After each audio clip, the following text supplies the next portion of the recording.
Saturday, 29th of March, 2025 at 10:41 a.m. here in Snohomish, Washington, United States of America. Welcome once again to our cosmic journey. Thank you for coming over here, Trey. It is the Dev and Design podcast featuring two old white guys making software the astrology way. God. I'm the designer, Jake. He's your engineer, Trey. Hello, Trey. Hello, Jake. So, I'm much like Steve Brule. I am like 2 beats behind everything. You know, dear viewer, the camera setup here I thought was really nice. And yeah. No, you've done an amazing job. I've ruined everything. I did go through with Trey and told him how we were going to choreograph the beginning. True. We didn't rehearse it. We should have rehearsed it. We did it live. We did it live. And you can see what happens when you don't rehearse. Make sure to rehearse, kids. How are you doing? How is the jet lag? The jet lag. Back. Thank you. Welcome back to you as well. Yeah. We were just in Germany. For those who don't know. Oh yeah, because we the feel free to look at that episode right up there. Take a little look. Did you see that? I nailed it the first time. I nailed it the first time. And again, thank you. Do it. Look what's happening on this camera. That's how this works. It's crazy. It's crazy. Yeah, I feel pretty good. Yeah, I woke up at 1:21 a.m. and have not gone back to sleep. Yeah, you're the most crispy right now. I did manage to get back to sleep. I woke up, I think, right around like 2 a.m. or something like that. And then I was up for a little while, but then I went back to sleep. So I'm not doing too badly. Yeah. Usually jet lag episodes are kind of fun. I think last week actually slept pretty well. I don't know if it was guilt or what, but we got 3 comments. Let's keep it going, people. We love the comments. Do we care about like more people engaging with this content? No. We just like seeing your beautiful comments. That's all we care about. Let's go to we're showing some legs this time. We're showing legs this time, you know, and the gams are going to get us the views. The gams get us the views. Agenda for today, the episode, being treated like an object. Oh, hello. Yes, I thought Trey was really going to like that. I sometimes surprise Trey with what we're going to be presenting today. So I'll do my check-in. We'll go through the marketing pages that I have finished. We'll talk a little bit about the ring cards that Trey has finished, and then I guess what we would say is like an epiphany about how objects with object-oriented UX all work together and how it works really well for complex systems with professional grade tools and how OUX all translates. I think we both had an epiphany. I'm sure that Sophia Prater was like, yeah, of course, I've been telling you this for forever now. Probably. But it took us 80 weeks. So episode 80. Usually I would make a sticker at this point. Didn't do it. It's fine. It's fine. Before we get to all of that, I'm going to stop saying and then we're going to get to the check-in. We're going to change up the check-in question a little bit because there were 2 really great puns that happened this week. One that was purely American English based, one that was German based.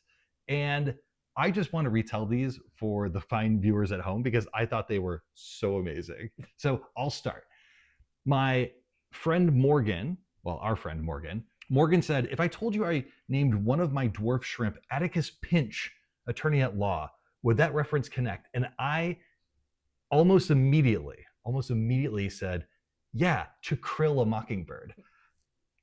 And that was so good. And that was my English pun that I was so proud of the day after the German pun. So can you retell, we were having dinner with a friend of ours. Yes, we were having dinner with a friend of ours.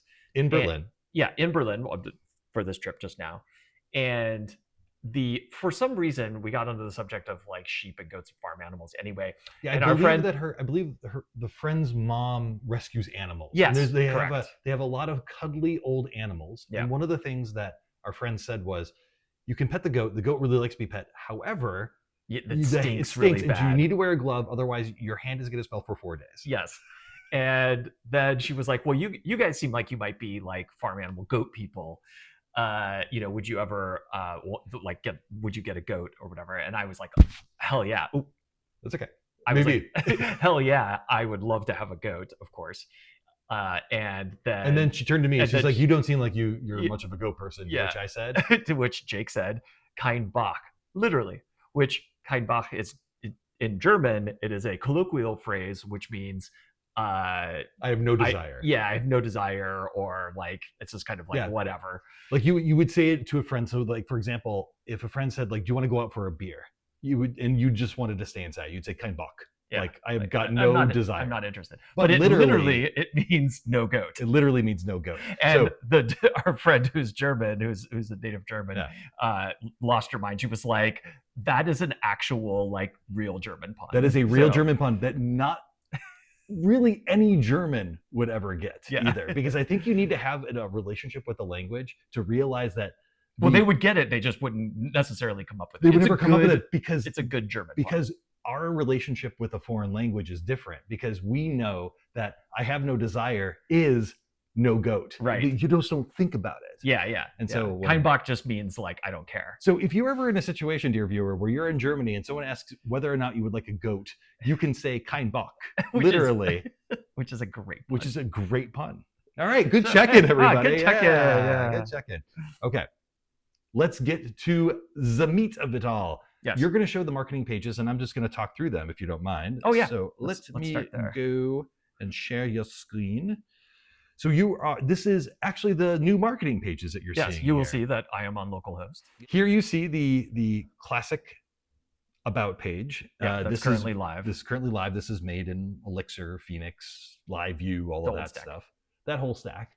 We moved over to handlebars for our templating engine and something that feels a little bit more around JavaScript, and then React, which we'll talk a little bit about later.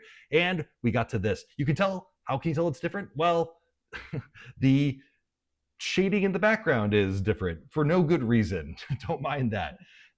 As you can see here, this is the exact same page. You'll see that it's like a little bit dingy, and you're like, why does it look so dark? It's because there's supposed to be a play button there. Yeah, but the play button is not in there because hero icons are not wired up yet. There's a ticket for that, but you'll see down here, there's lots of different things. And if you click on Our Cosmic Journey, you'd go see episode 79, which had this setup as well.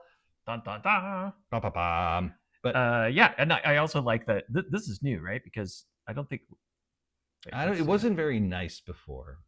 Yeah. Oh yeah, so it's really dark, I guess. It is really dark. Yeah. I don't know, we fixed things. Good job on this. Good job. I have to say. Thank you. Good job, me. So let's talk about ring cards, because we've got some good job you as well. So we showed the ring card last time, and there was no content to the ring card. And so now you can see that there is actually a date, time, and location in here. That's the actual event that is wired up to this whole thing. Exactly. It's like a real data object. It's actually all the way up to the chart. So it's a chart with a single ring, and the ring has a single event, and the event has 2 dates in it, as we've discussed in the past. 2 dates? One date, which is the user provided date time, exactly as the user provided it.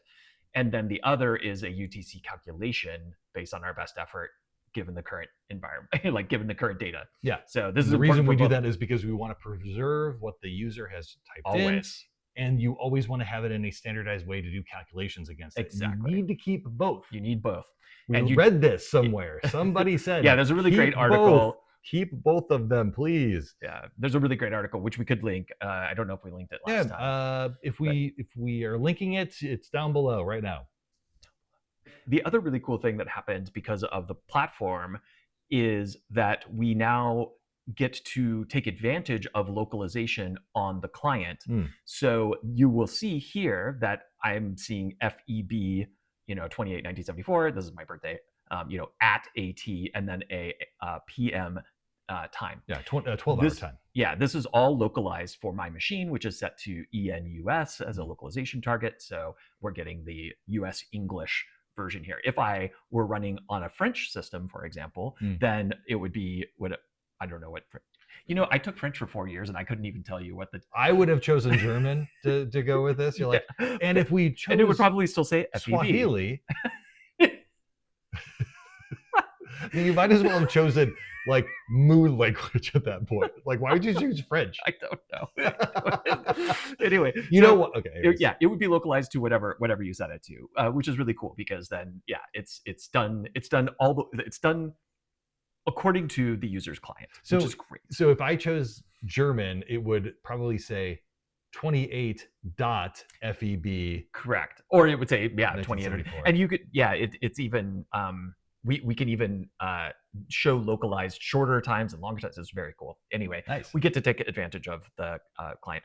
But there was some other work that was done behind the scenes this week also, which was, you know, making sure that we have that object graph on the client, which is different than how we store data on the server. Yeah. And getting that all figured out. So this is really great, and we'll talk about that. Well, I was gonna say, like, I think we just transitioned to that now. So. Oh, okay, because this is the end.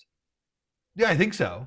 So it should be. This video is going look, far too long. If you want to be a producer of this show, the pay is terrible. You get paid the same that we do, and in addition, you have to deal with all of our crap. And let us know. Comment below. Yes, I would like to produce your terrible show. I think we're at the end now. Jet lag. I'm blaming. Let's blame jet lag. Yes. You know, it can work for at least 2 weeks. Next week, I don't know what our excuse is going to be. Find out what it's going to be.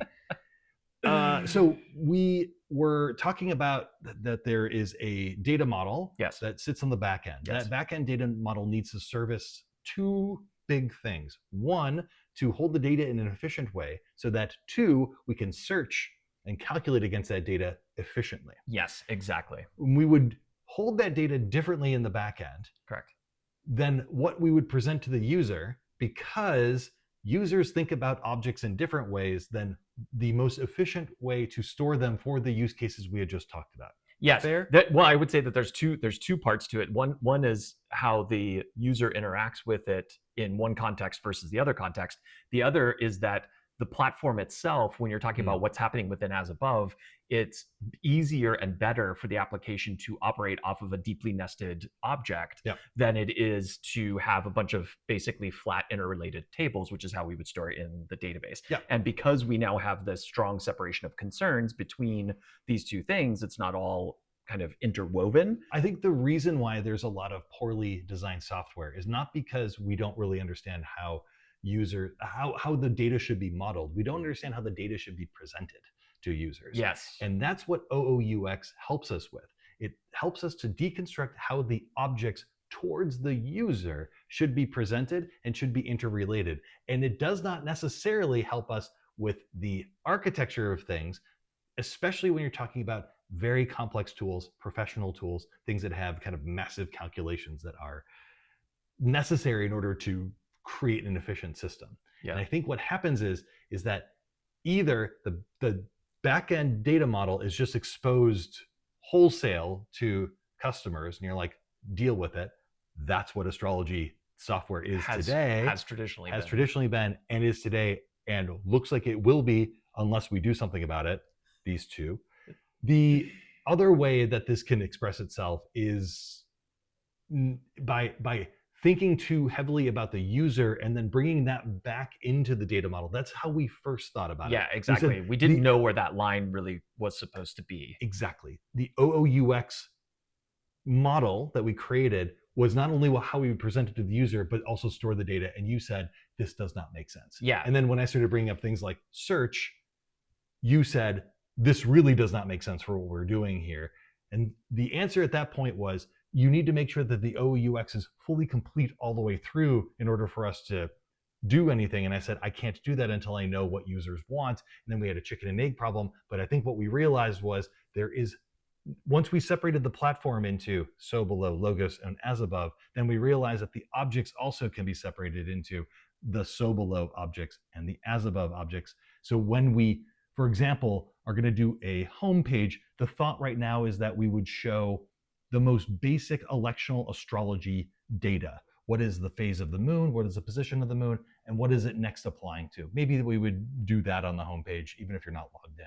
Now that we know that that is the basics of what we want to present, you can now create something in as above that makes sense. You can just pass an object that says, here's the moon, and then I can manipulate it within our templates.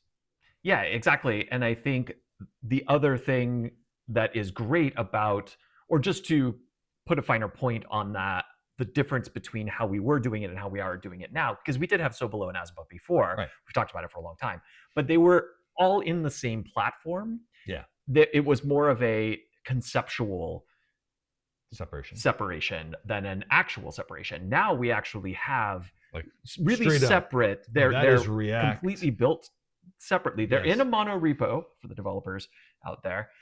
However, they are, separate. We have a React, Electron, Web whole thing, which is the front end. Then we have, Electron. We have a Express JS and backend, with an API, and that's where the marketing pages are being served from, et cetera. So we now have that strong separation of concerns, and because of that, we can now represent objects in as above as they need to be there versus in so below, and that impacts both the user interaction as well as the platform itself being optimized for that kind of interaction. Love it. Yeah, great work. Let's see how it materializes in cycle 81. What should the good viewer do with their? No, don't mention anything about jet lag. We did that last week, so it has to be about puns. What should the good viewer do about puns? The good user. The good viewer should come up with one good pun. One good pun this in week. your native language, and if you could do it in a second language, wow. Amazing. Way to impress. Yeah. Be well, take care, find those puns. We love you very much. We're going to see you again next week. We'll get so much more sleep before then. Take care and goodbye. Bye.